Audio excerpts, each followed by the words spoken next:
I was talking last time about the concept of election or choice, God's choice of Israel, Israel as the chosen one, which occurs for the first time in the book of Deuteronomy. And I was talking about the fact that for Deuteronomy, the election of Israel, God's election of Israel means or entails the idea that Israel is a holy people, holy in the sense of separated to God, right? That root meaning of holiness, which means to be separated from the common or the ordinary. So that separation entails separation from alien peoples and practices that are inconsistent with the worship of God. So for this reason, intermarriage with the Canaanites is prohibited in Deuteronomy. And in fact, they are to be utterly destroyed. All alien practices are to be removed from the covenant community.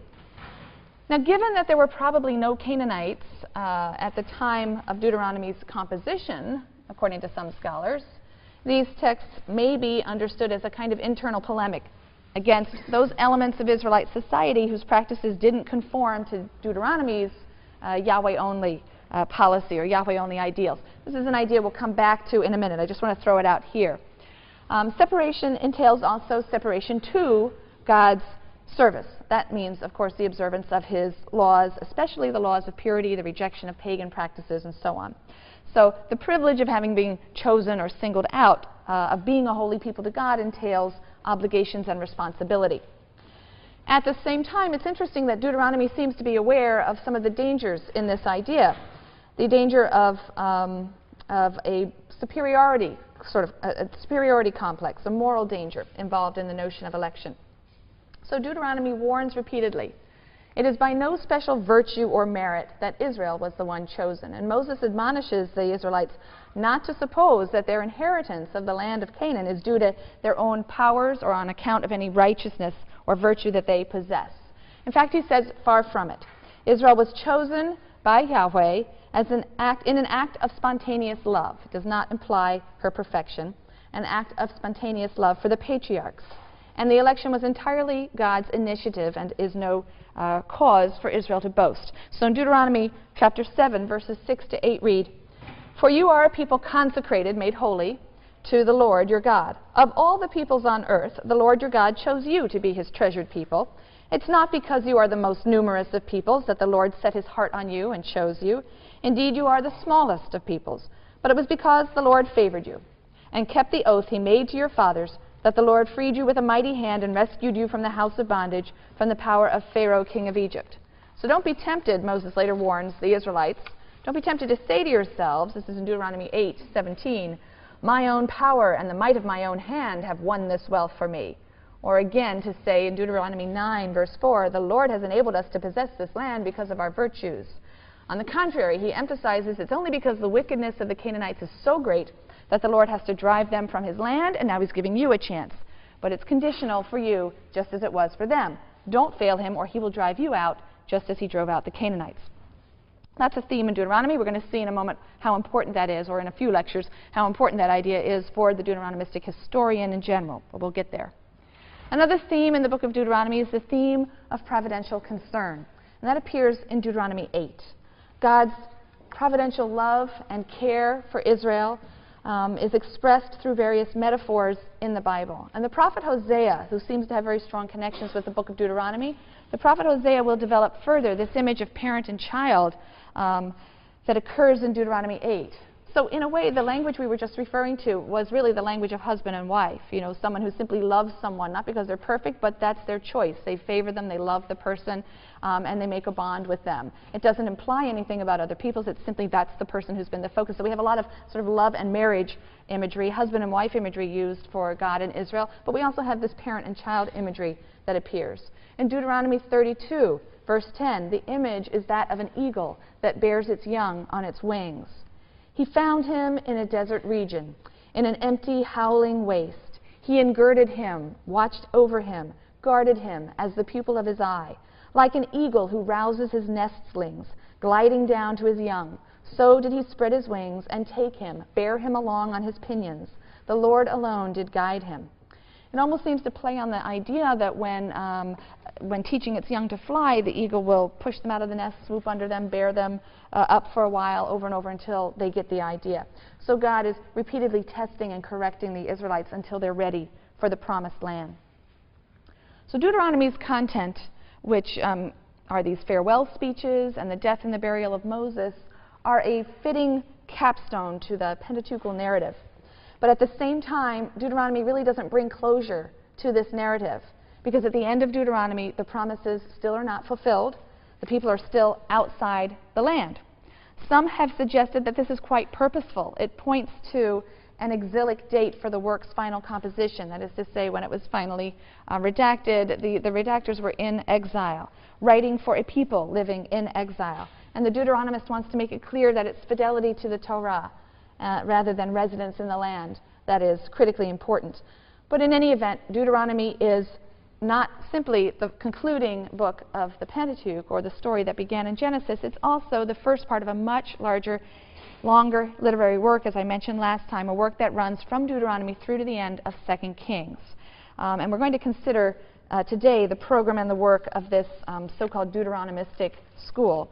But before we do that, I wanted to just make a few concluding remarks about source theory and the Pentateuch. We've talked about the documentary hypothesis. We've talked about the different sources that scholars believe they've been able to identify as comprising the 5 books of the Pentateuch. And one of the things I mentioned a couple of times are some of the debates that occur on the question of dating. There's a great deal of ideological baggage that's involved in the dating of the sources. One of the issues that I think is a real problem is the fact that the priestly source, P, is so often misjudged and maligned. I hope that the little bit of time that we spent on the priestly materials gave you some appreciation of its transformation of older Israelite rituals and traditions into symbolic practices that would communicate basic convictions about morality, convictions about holiness. I hope it gave you a sense of its communal ethic as opposed to an individual morality, the idea that the actions of every individual have an impact on society as a whole.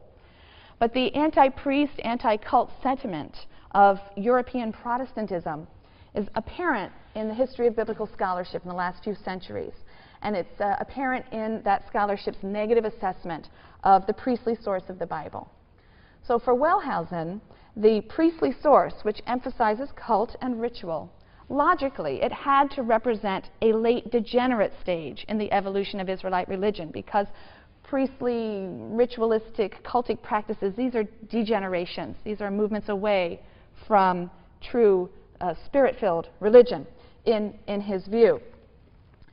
So according to Wellhausen, the early period of ancient Israel must have been characterized by a free, more natural form of religion, intimate relationship with God, unencumbered or unsullied by the legalistic, cultic obsessions of priests and cult.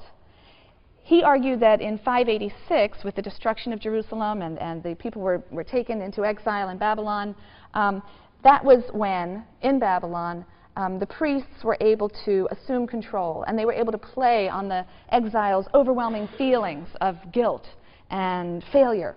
And the priests were able to construct a new identity and religion that stressed the sinfulness of the people and the need for ritual purity and ritual observance and legalism as the road back to God. And they were able to write themselves back into the narratives and stories of Israel's past. And this, according to Wellhausen, was a degeneration. Well, this reconstruction of the evolution of Israelite history, Israelite religion, is really driven more by theological prejudice than it is by historical evidence. And it stems from an obvious projection of the Protestant-Catholic tension onto Israelite history.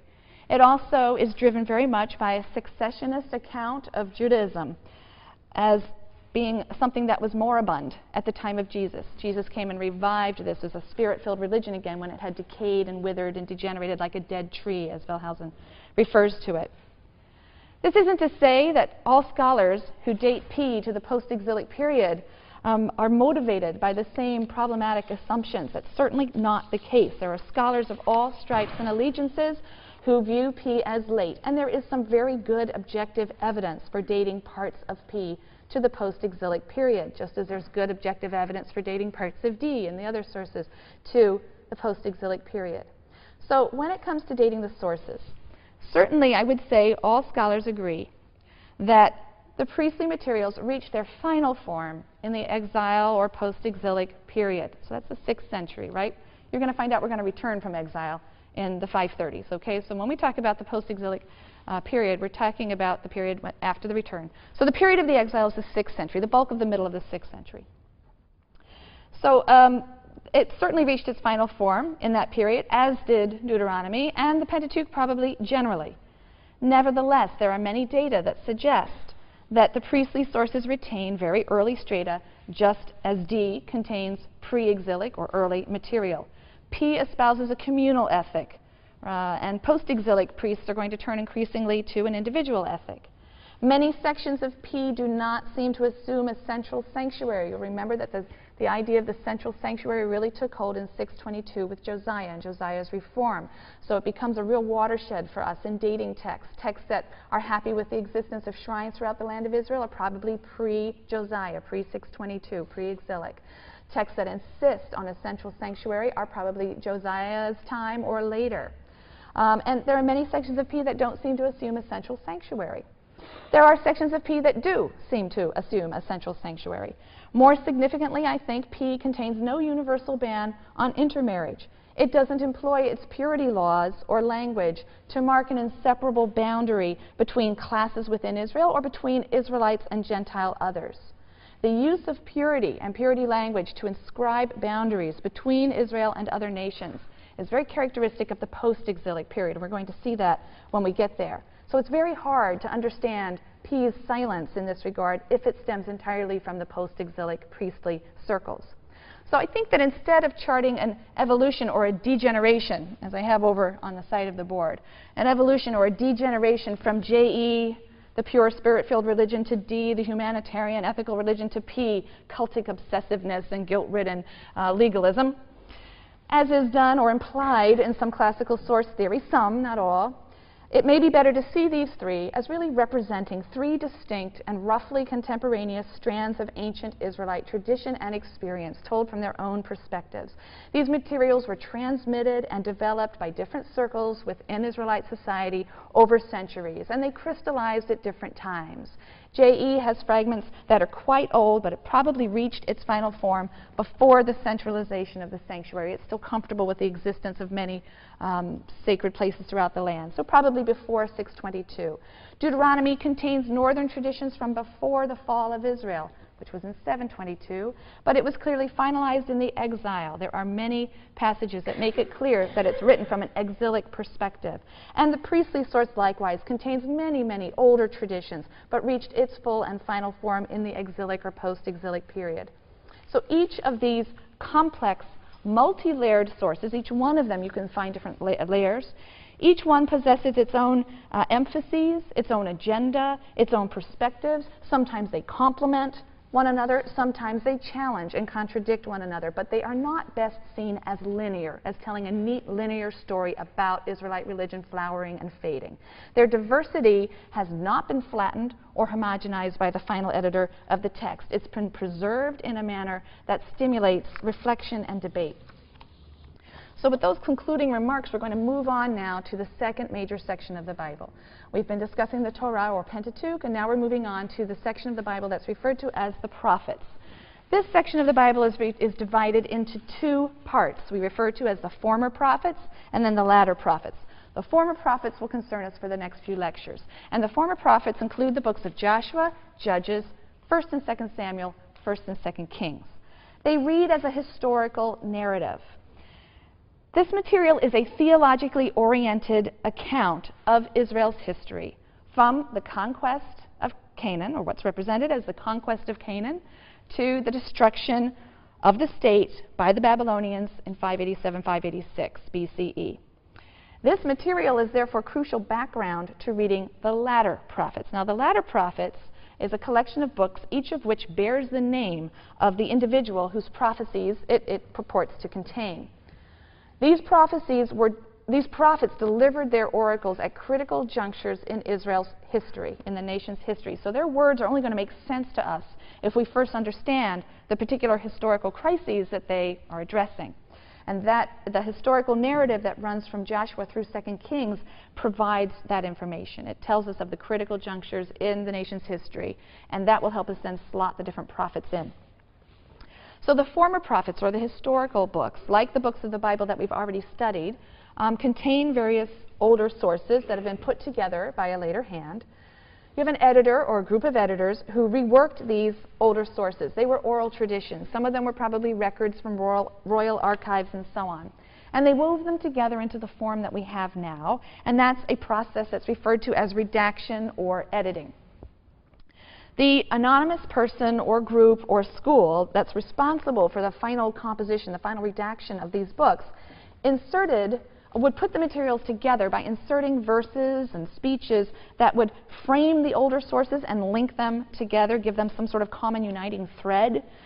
The redactors linking and framing passages and their revisions of the older sources exhibit certain common features. They harp on the same themes over and over again. They use some of the same language over and over again. They share certain assumptions. And those features and assumptions have a lot in common with the book of Deuteronomy. A lot in common with the book of Deuteronomy. And that's what led the German scholar Martin Noth to surmise that Deuteronomy and these historical books really form a unit, so that Deuteronomy not only looks back and finishes off the Pentateuchal narrative, it looks forward as the beginning of really the historical account that's to follow. J, E, and P really seem to come to an end here. There's some debate about this.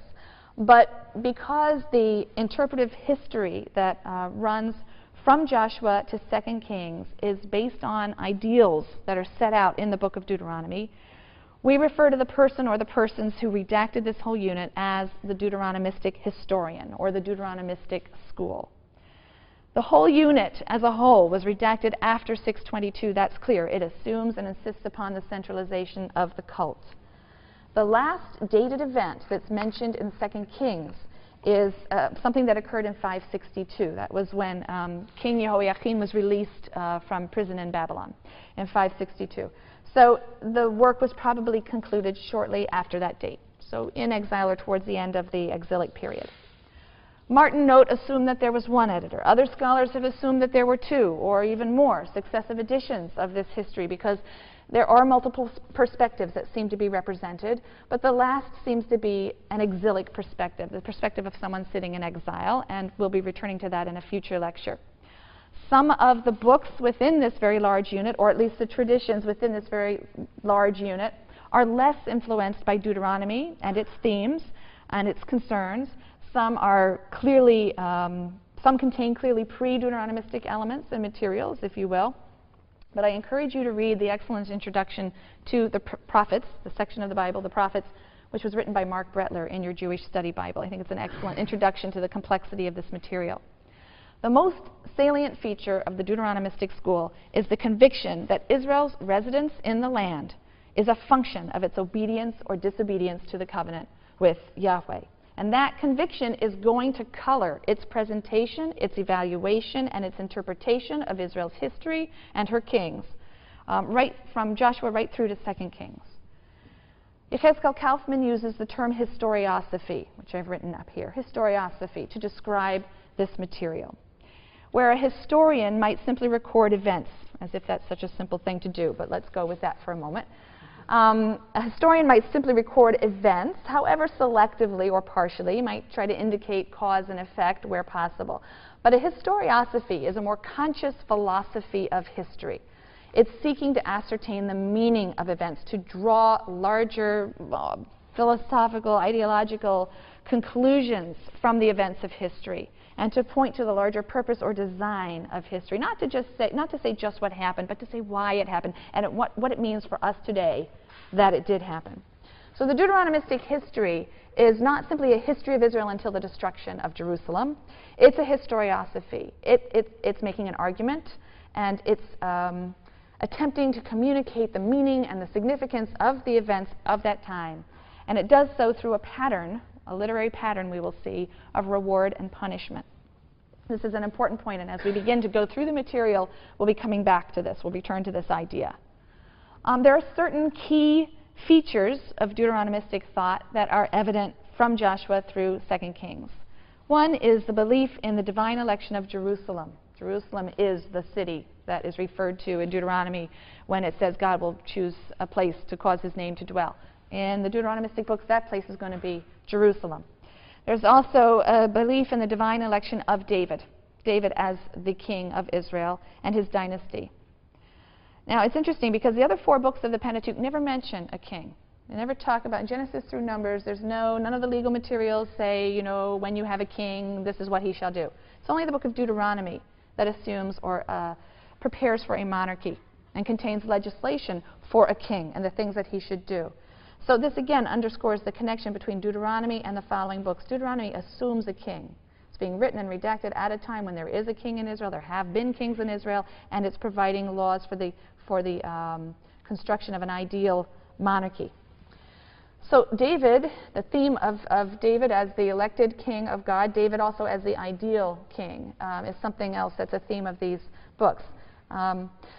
Another theme that we see in these books, or feature of the Deuteronomistic school, is the emphasis on what we call the Yahwist prophets. Yahwist prophets, prophets like Elijah and Elisha. These prophets are held up as heroes and champions of religious purity. They are completely against any kind of mixture of Yahweh worship with other elements, any kind of syncretism.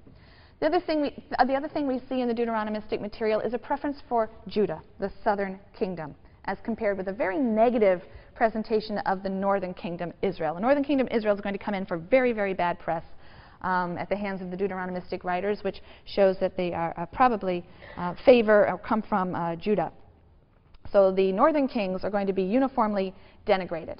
They're going to be denigrated because they maintain cults that rival the central sanctuary in Jerusalem. And this is going to be what does them in. The other theme that we see throughout the Deuteronomistic material is the negative presentation of the Canaanites.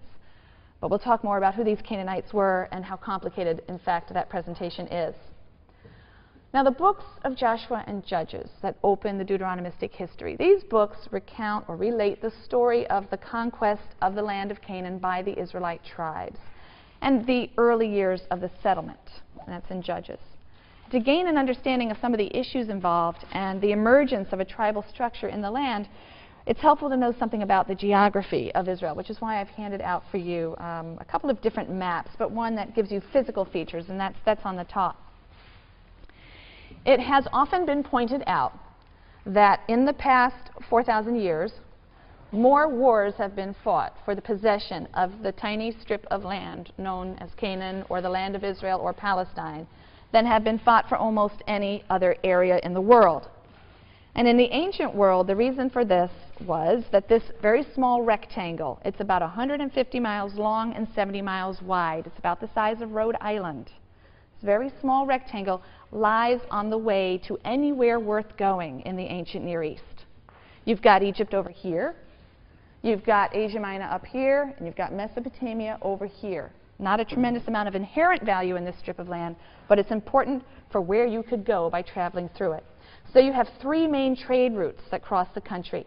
And they were used by trading caravans that would carry gold and grain and spices and textiles and other goods between Egypt and the rest of the Fertile Crescent up into Asia Minor. So control of these international highways brought a great deal of wealth to the area, but the central location was a double-edged sword. Because in times of peace, it would bring prosperity, but of course, in times of war, the land was perpetually invaded as armies would crisscross the land, going off to do battle with the great powers. So on their way to conquests in Egypt or Asia Minor or Mesopotamia, armies would tramp through the land. And that explains the succession of rulers that have held the region. The Egyptians, the Amorites, the Israelites, the Assyrians, the Babylonians, the Persians, the Greeks, the Greek Ptolemies, the Seleucids, the Romans, and the list continues as we go on into the medieval and the modern periods. Now, despite the fact that this is a very small piece of land, it boasts great geographical diversity. So there are 3 main geographical subdivisions. You can see them on your map, and they really run in strips from north to south. If you look at your map, you'll see first on the west side, you've got a low coastal plain. It's about 20 or 30 miles wide. It's the coastal plain, and that provides that is the main highway out of Egypt or down to Egypt. That area was controlled by Egypt at the purported time of the Exodus. Running north to south next to that coastal plain is a region of low mountains. These low mountains are cut by some valleys that sort of run east-west. You'll see one there, the Valley of Jezreel in particular. That was a particularly fertile valley. So the valleys that cut through the mountains are extremely fertile. The plain of Megiddo also joins with the Valley of Jezreel. That's the most fertile part of the country, but it was also the site of many of the most bloody battles in Israel's history. Then next to that north-south central hill country, you've got also running north to south what we call the Great Jordan Rift Valley. It goes the entire length of the country. And the Jordan River runs through this valley. It rises in the Sea of Galilee, or the Kinneret, in the north, and then it flows about 65 miles, I believe, down to the Dead Sea. At the northern extreme of this rift, the Rift Valley, is Mount Hermon, which is the highest point. It's a snow-covered Mount Hermon, and that's the highest point in Israel. It rises about 10,000 feet above sea level. The central mountain area, those are between 4,000 and 10,000 feet above sea level. As you move from the central area over to Jerusalem, Jerusalem is about 2,500 feet above sea level. But then as you continue moving east towards the Rift Valley, that area is dramatically lower, and you feel it as you travel the road there, just how quickly it drops. So that by the time you get to the Sea of Galilee, you're 700 feet below sea level, and the Dead Sea is nearly 1,300 feet below sea level. That is the lowest point on the Earth's land surface. So it's a dramatic drop in just a very short geographical area. Up in the north, the river is surrounded by very lush vegetation on both sides, but there's no life 65 miles south down by the Dead Sea. This is because the water is 25% salts and minerals, although I hear they found some sort of bacteria or something there. So I guess I shouldn't say anymore that there's no life, but essentially there's no life we would care about in the Dead Sea area. So it's a very desolate area, and tradition identifies this as the site of Sodom and Gomorrah. The area around the sea is basically semi-desert. We call this the wilderness of Judea, between Jerusalem and the Dead Sea, the wilderness of Judah or Judea. So within this relatively tiny area, there are radically diverse regions, and this fact held important implications for Israel's history. Unity was difficult. Being somewhat isolated, the inhabitants of each region developed a distinctive economic and cultural character. You have the small settled farmer in the more fertile areas. You have semi-nomadic shepherds. You have city dwellers. You have merchants and traders who are handling the commerce on the trade routes and enjoying broader cultural contacts. So that's the geographical setting for what we're about to read in the book of Joshua. The structure of Joshua is really somewhat simple. We can really divide it into two major parts. The first 12 chapters form a unit that convey the invasion and conquest. There are certain important elements. In chapter 2, we have Joshua sending out spies to scout out the land. In chapter 3, we have the account of crossing the Jordan River. In chapter 6, we have the Battle of Jericho. The story of the Battle of Jericho is really a composite of two accounts that have been woven together into a single narrative. So in one of them, Joshua's warriors seem to march silently around the city 7 times. In another, the priests carry the ark around the city 13 times. So the scholars think there are two different accounts here woven together. Chapter 8 describes the victory at a place called Ai, which is near Jericho. Chapter 9 tells the story of the Gibeonites who join the Israelites. They are a local group that seem to join them. And then 10 and 11 give us 2 further military campaigns. 11, towards the end of 11, we have summary statements. In Joshua 10, verse 40, we read, "So Joshua defeated the whole land, the hill country and the Negev," that's the desert here to the south, "and the lowland," so you have the hill country, the lowland and the slopes, "and all their kings. He left no one remaining, but utterly destroyed all that breathed." And chapter 11 goes on to stress that Joshua completed the task that had been begun by Moses. In verse 15, "Just as the Lord had commanded his servant Moses, so Moses had charged Joshua, and so Joshua did. He left nothing undone of all that the Lord had commanded Moses." And again in verse 23, the insistence, "Thus Joshua conquered the whole country, just as the Lord had promised Moses. And Joshua assigned it to Israel to share according to their tribal divisions, and the land had rest from war." So chapters 13 and 21 go on to describe the division of the land among the tribes, and then we have some sort of tidying up at the end. The remaining chapters are appendices. 23 is a farewell address. And 24 is a renewal of the covenant at Shechem, which brings everything to a nice conclusion. So the narrative in the first part of Joshua, Joshua 2 to 12, describes the invading Israelites as an organized confederation of 12 tribes whose conquest is accomplished in a few decisive battles under the military leadership of Joshua. And the disunited Canaanites put up little or no resistance. They're paralyzed by a fear that's sent by God. All of those who were conquered are put to the ban, or the cherem. That's the sacred devotion of objects and persons to God, which entailed killing them. So they were utterly destroyed. So the first half of the book of Joshua contains a streamlined and idealized account, according to which the Israelites managed in a relatively short period to take the central hill country, confining the Philistines to a little strip of here on the coastal plain. We'll come to the Philistines in a minute. The account of the conquest in Joshua 2 through 12 is concerned to express the basic idea that Israel's victories would not have been possible without Yahweh, without his wondrous help. It was Yahweh who divided the Jordan before them. It was Yahweh who broke down the walls of Jericho. It was Yahweh who put fear in the hearts of the Canaanites. Yahweh was present at every battle. The ark was the visible sign of his presence, and it marched before them.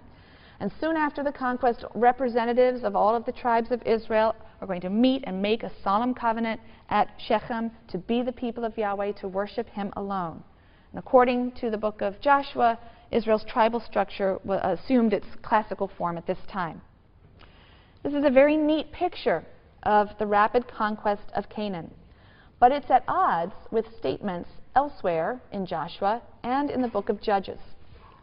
For example, the victories in chapters 2 through 10 are confined to a very small area, what would actually be the tribe of Benjamin, basically, so just one small area. In Joshua 13, verse 1, Joshua 13 opens with the statement that Joshua was old, advanced in years, and there was much of the land remaining to be possessed. In Joshua 10, which is in the first part of Joshua, right? So Joshua 10, verses 36 to 39 report the conquest of several cities in the south, including Hebron and Debir. But in Judges, we read that they hadn't been captured. They were captured later, after Joshua's death. Joshua 12, verse 10 reports the defeat of the king of Jerusalem. In Judges 1, verse 8 and 21, we read that the people of Judah did this, conquered the king of Jerusalem, and that despite that victory, they failed to actually drive out the inhabitants, the Jebusites, who lived there. And it's not until King David, 200 years later, that, in fact, we will read about the capture of Jerusalem. Judges 1 gives a long list of the places from which the Canaanites were not expelled. Also, archaeological evidence contradicts the picture in Joshua. In the ancient Near East, destroyed cities tended to be leveled, and then a new city would just be built on top of the ruins. And you would have these slowly rising mounds, and that each one of those is called a tell. Right? So you may have heard of Tel Dor. These are mounds which represent the successive layers of destroyed and rebuilt cities.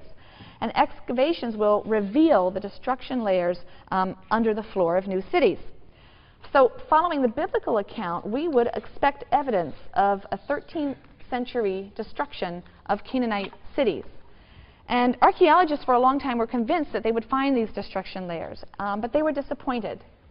They have found really no evidence of extensive conquest and destruction in 13th and 12th century archaeological layers. Some of the sites that are said to be destroyed by Joshua and the Israelites weren't even occupied in this period, the late Bronze Age, beginning of the Iron Age. Right? The Iron Age begins around 1200. So excavations at Jericho and Ai indicate that both of these towns were laid waste at least 200 years before the probable time of Joshua. So there weren't even any walls in Jericho at the time of Joshua. Of 20 identifiable sites that were said to be conquered or captured by Joshua and the next generations, only 2 show destruction layers for this time, Chatzor and Beit El. And yet, interestingly enough, Chatzor's capture, described in Joshua, is contradicted elsewhere in the Bible, because in Judges 4 and 5, it's still a Canaanite city. It said there that it's still a Canaanite city, and Joshua failed to take it. So the conclusion one can draw from all of this is that Joshua 2 through 12 is a kind of ideological construction, the significance and the purpose of which we'll come back to in a moment.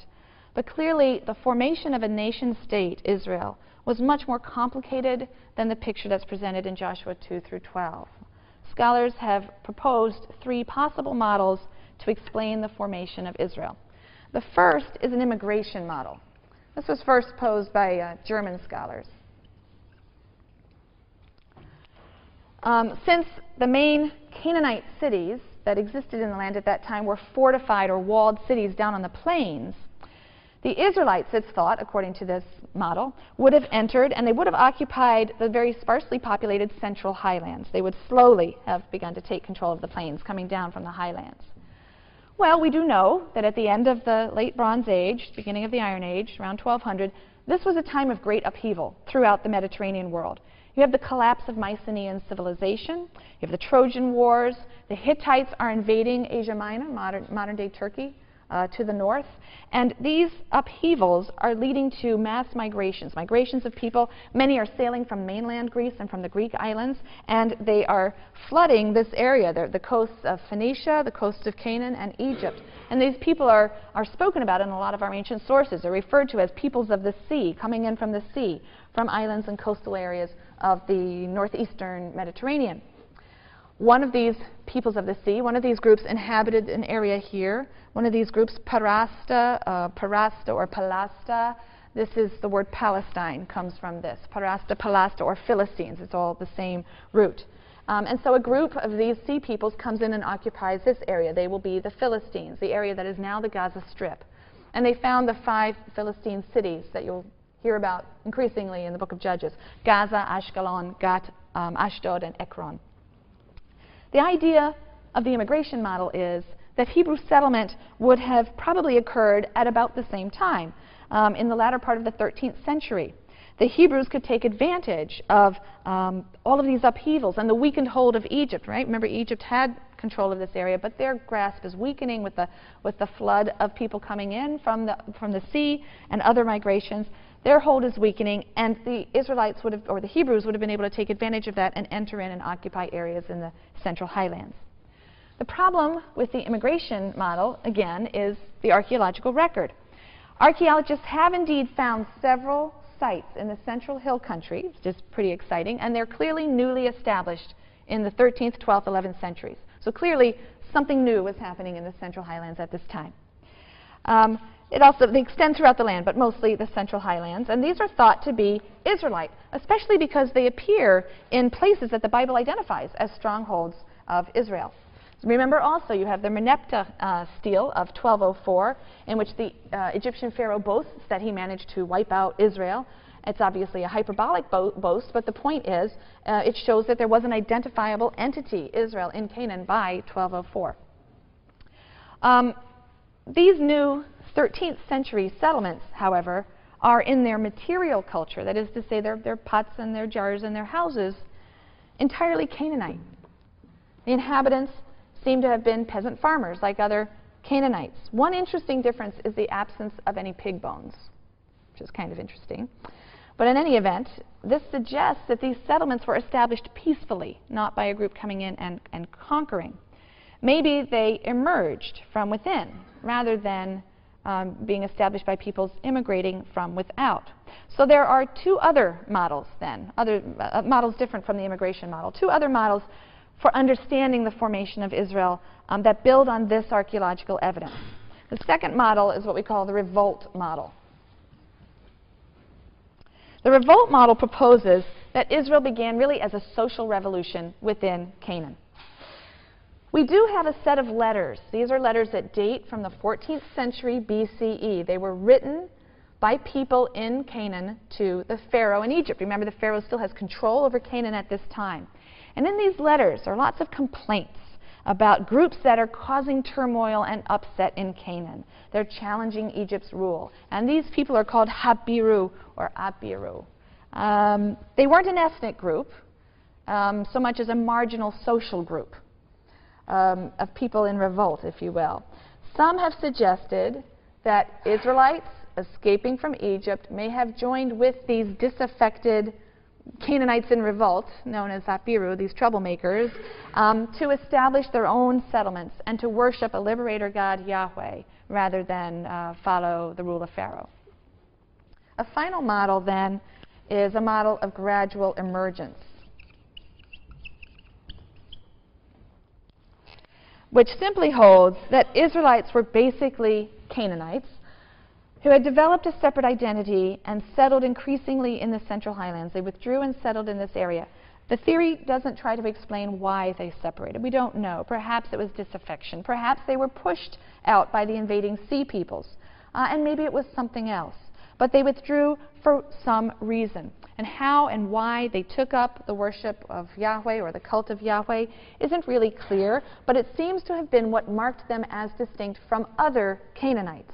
The Yahweh cult may have been introduced by people escaping slavery from Egypt. Most scholars see the Exodus story as evidence for the presence of some escaped slaves among this community.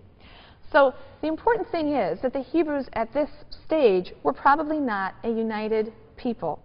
Various elements went into the final mix that would emerge as the nation Israel. Local Canaanites who for some reason withdrew and established their own settlements with a continuous material culture and established agricultural lifestyle. You have them. You have escaping slaves from Egypt. And remember, we do have some evidence of destruction from outside, so there could also have been some foreigners coming in and destroying and settling. It even seems that some local foreigners were admitted to the community. We read of Midianites who covenant into the community. We read of Kenites who covenant into the community. And archaeology supports this picture of merging of peoples, a picture of the merging of peoples, rather than conquest or even large-scale immigration, because the new settlements in this period show such continuity with the past, not a complete break, not the initiation of something radically new. And again, some of the elements within this group may have brought with them the story of a miraculous escape from Egypt. They may have understood this to be the work of Yahweh, a god known probably from southern regions. And so the mixed group that would join together to become Israel accepted Yahweh, though perhaps not exclusively, and adopted the national story of the Exodus as its own at some point.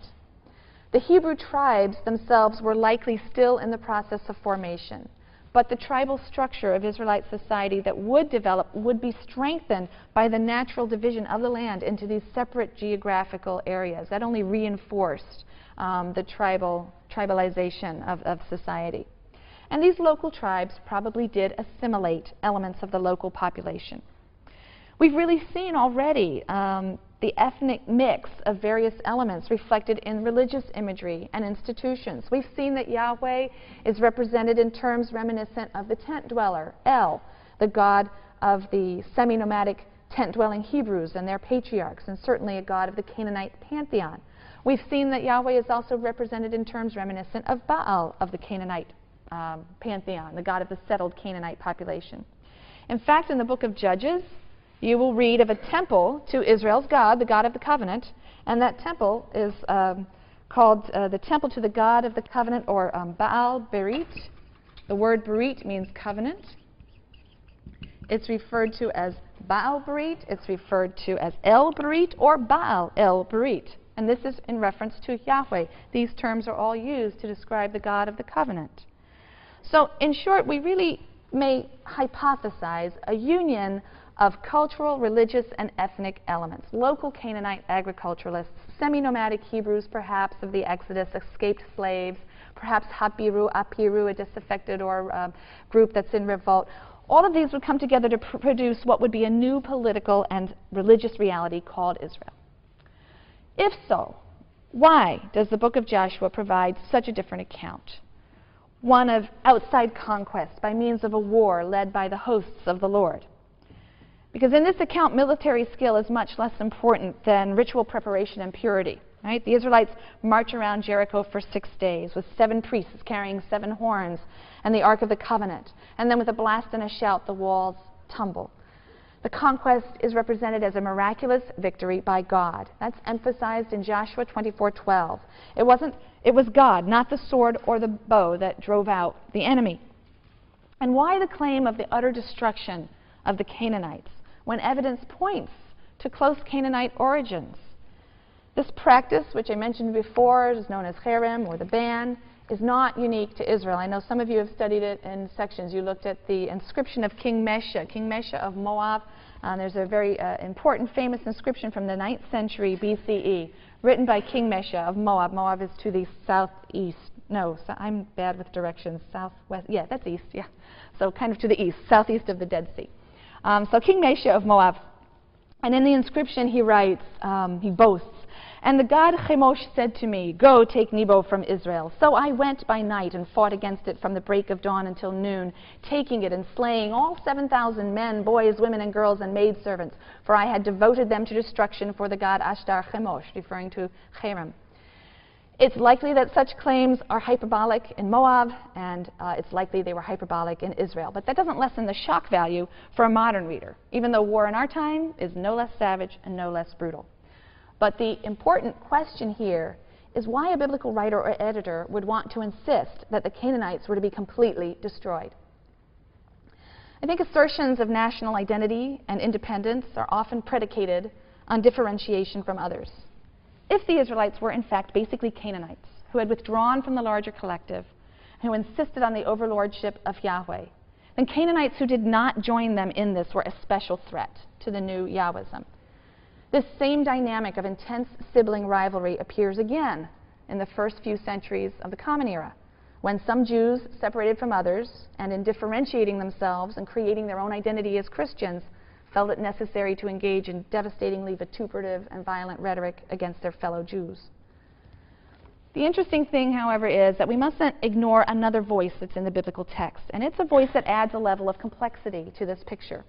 Because alongside the idealized portrayal of the Israelite conquest in the first half of the book of Joshua, alongside the call for the destruction of all Canaanites, we find interesting tales of alliances and incorporation of various Canaanite groups. Indeed, who is one of the heroines of the Battle of Jericho, if not a Canaanite woman, a prostitute no less, named Rachav? She declares her faith in Yahweh, and she delivers the city into Joshua's hands. The biblical writer saw fit to preserve and include this account of a heroic Canaanite prostitute. Another Canaanite group, the Gibeonites, tricked the Israelites into making a covenant with them, and it's a covenant the Israelites then feel bound to observe. Michael Coogan has described such stories as ideological tales. They are attempts to explain the fact that there are lots of Canaanite groups included in Israel, and we need to understand and explain that reality as much as we are conveying an ideological account in which all Canaanites are obliterated or destroyed. At the very least, these stories raise questions about the biblical portrayal of invasion and conquest, and at most, they illustrate the biblical writer's taste for literary subversion yet again, something we'll see over and over. The imperative of preserving a distinct identity is based on giving up the worship of other gods or older gods, and observing all that is written in the law of Moses is reiterated in Joshua's farewell address in Joshua 23 and in the covenant renewal ceremony in 24. And the central idea is that there is one proper response to God's mighty acts on behalf of Israel, and that is resolute observance of the book of the Torah of Moses without intermingling with the peoples that remain. So in Joshua 23, verses 7 and 8, "Do not utter the names of their gods or swear by them. Do not serve them or bow down to them, but hold fast to the Lord your God as you have done this day."